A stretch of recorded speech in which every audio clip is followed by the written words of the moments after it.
ఈరోజు గౌరవనీయులు ముద్రగడ్డ పద్మనాభం గారిని మర్యాదపూర్వకంగా కలవడము, అదేవిధంగా వారిని కూడా పరామర్శించడం కూడా జరిగింది. మొన్న ఒక పిరికి పంద చర్య కింద భావిస్తూ ఉన్నాము. ఎంతో పెద్ద వ్యక్తులు, గౌరవనీయులు, పెద్ద మనుషుల్ని ఈ రకంగా అగౌరవపరిచే కార్యక్రమం, ఆయన పైన దాడి చేసే కార్యక్రమము ఒక పిరికి పంద చర్యగా అభివర్ణిస్తూ ఉన్నాము. దీన్ని ఇమీడియట్గా తక్షణమే కూటమి ప్రభుత్వం స్పందించి చంద్రబాబు నాయుడు గారు, అదేవిధంగా పవన్ కళ్యాణ్ గారు, వీరిద్దరూ కూడా స్పందించాలి.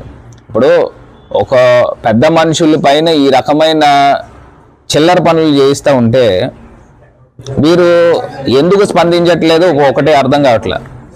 మరి 1988లో కాపునాడు ఉద్యమం చేసినప్పుడు కొన్ని లక్షల మందితో ప్రజలు స్వచ్ఛందంగా, అన్ని వర్గాల ప్రజలు, అటు కాపులే కాదు అన్ని వర్గాల ప్రజలు కూడా వచ్చి బ్రహ్మరథం బట్టి మరి అంత పెద్ద మనిషి కింద ఉన్న వ్యక్తిని ఎవరో చిన్న చిన్న కుర్రోళ్ళు కూడా ఈ రకంగా మాట్లాడుతూ ఈ రకంగా దాడి చేసే కార్యక్రమం చేస్తూ మరి చేస్తూ ఉన్నారు అని అంటే అసలు కూటమి ప్రభుత్వం ఏమనుకుంటుందో అర్థం కావట్లేదు.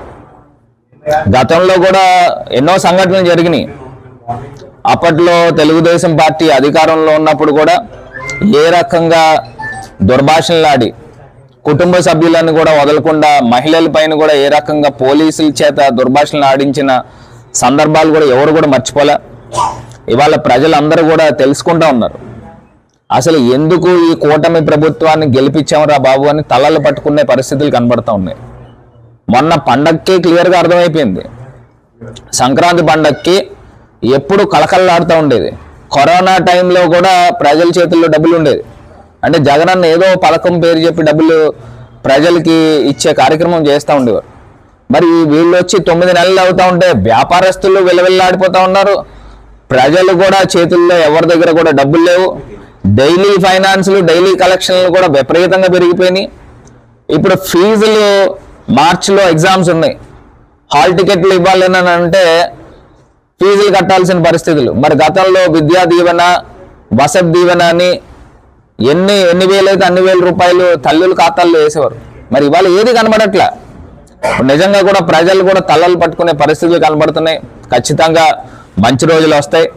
ఇప్పటికైనా ఒకటే అంశం చెప్పేది ఏంటంటే, రాష్ట్రంలో దాడులు జరుగుతూ ఉన్నాయి. ప్రత్యేకించి వైఎస్ఆర్సీపీ నాయకుల పైన, కార్యకర్తల పైన దాడులు చేస్తూ ఉన్నారు.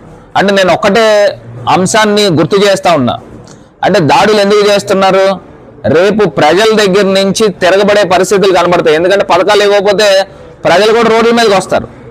దానికి ముందుగా ఈ రకమైన వార్నింగ్లు ఇచ్చే కార్యక్రమం చేస్తూ వైఎస్ఆర్సీపీ కార్యకర్తల్ని నిర్బంధిస్తూ వాళ్ళని అరెస్టులు చేస్తూ లేకపోతే పిరికిబంద చర్యల కింద ఈ రకంగా దాడులు చేసే కార్యక్రమం చేస్తే, ఏదైనా నొక్కే కార్యక్రమం చేస్తే అవుతుందని మీరు అనుకుంటున్నారా ఏంటో అర్థం కావట్లా.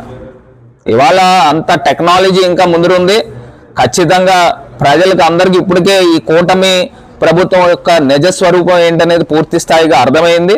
రాబోయే రోజుల్లో తగిన మూల్యం చెల్లించుకోబోతున్నారని కూడా ఈ సందర్భంగా తెలియపరుస్తూ, ఇమ్మీడియట్గా చంద్రబాబు నాయుడు గారు, ముఖ్యమంత్రి గారు, ఉప ముఖ్యమంత్రి గారు వీరిద్దరూ కూడా స్పందించి ముద్రగడ్డ పద్మనాభం గారి పైన జరిగిన, వారి ఇంటిపైన జరిగిన దాడికి ఇమ్మీడియట్గా వీళ్ళిద్దరూ కూడా స్పందించి దీని నైతిక బాధ్యత వహించాల్సిందిగా కోరుతా ఉన్నాం.